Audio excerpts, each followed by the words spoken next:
Hello दोस्तों, स्वागत है आपका अपने channel study with Umesh sir में। आज मैं आपको इतिहास का एक ऐसा अध्याय सुनाने वाली हूँ जो सुनने में भले ही पुराना लगे, लेकिन उसके पीछे छिपी कहानी आज भी उतनी ही दिलचस्प है। सन 1773 भारत में एक ऐसा कानून आया जिसने अंग्रेजों की सत्ता की जड़ें हमेशा के लिए बदल दी।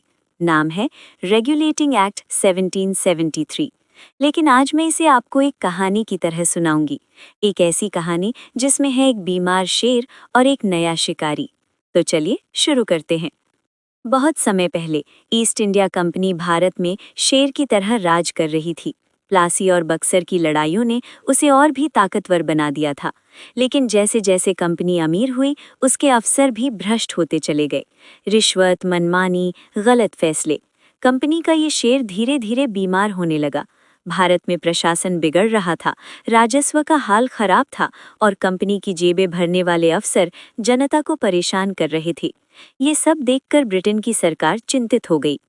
लंदन की संसद में एक दिन बड़ा हंगामा मचा। सांसद एक एक करके उठ रहे थे।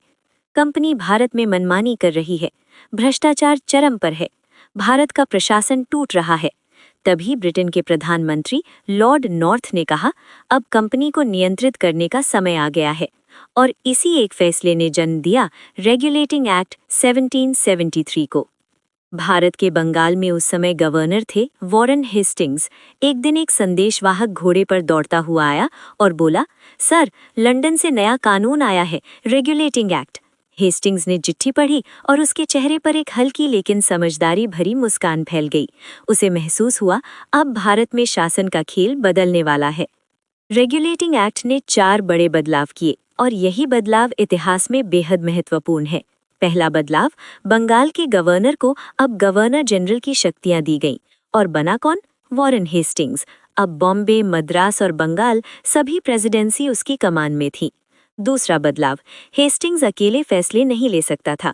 उसे नियंत्रित करने के लिए एक 4 सदस्यों की परिषद बनाई गई, यानी अब शासन टीम वर्क से होना था, ना कि अकेले अधिकार से। तीसरा बदलाव, भारत में पहली बार सुप्रीम कोर्ट की स्थापना हुई। 1774 में कलकत्ता में कोर्ट बनाई गई, जहां कंपनी के अफसरों और जनता से जुड़े मामलों की सुनवाई होती थी। यही भारत की पहली सुप्रीम कोर्ट थी। चौथा बदलाव, अब ईस्ट इंडिया कंपनी को अपनी आर्थिक रिपोर्ट ब्रिटिश सरकार को देनी जरूरी थी। मतलब कंपनी की जेब पर भी सरकार की नजर थी और भ्रष्टाचार पर रोक लगाने के लिए कड़े नियम लागू किए गए। एक तरीके से कहें तो अब शेर के ऊपर शिकारी की नजर रखने वाला सिस्टम बना दिया गया था। तो दोस्तों, रेगुलेटिंग एक्ट 1773 सिर्फ एक कानून नहीं था, ये वो पहला कदम था जब ब्रिटिश सरकार ने भारत में ईस्ट इंडिया कंपनी को नियंत्रित करना शुरू किया। इसके बाद आए Pitt's India act, charter acts और आखिर में 1858 में क्राउन रूल। लेकिन शुरुआत यहीं से हुई थी। इस कहानी से एक सीख मिलती है कि जब कोई संस्था बहुत ताकतवर होकर भ्रष्ट हो जाती है, तो उसे सही रास्ते पर लाने के लिए नियम और निगरानी जरूरी होती है। और यही रेगुलेटिंग एक्ट की सबसे बड़ी पहचान है। अगर आपको इतिहास को कहानी की तरह समझना पसंद आया तो वीडियो को लाइक, कमेंट और शेयर करें। और मेरे सर, जिन्होंने ये वीडियो बनाई है और मैंने ये कहानी की तरह आप सभी को सुनाई है, मैं आशा करती हूँ कि वीडियो आपको पसंद आई होगी। और इसी तरह की वीडियो के लिए मेरे सर, जिनका YouTube channel study with Umesh sir है, चैनल को ज़रूर सब्सक्राइब करें और मुझे बताइए कॉमेंट करके कि अगली कहानी किस टॉपिक पर चाहिए, जिससे आपकी पढ़ाई भी अच्छे से होती रहे।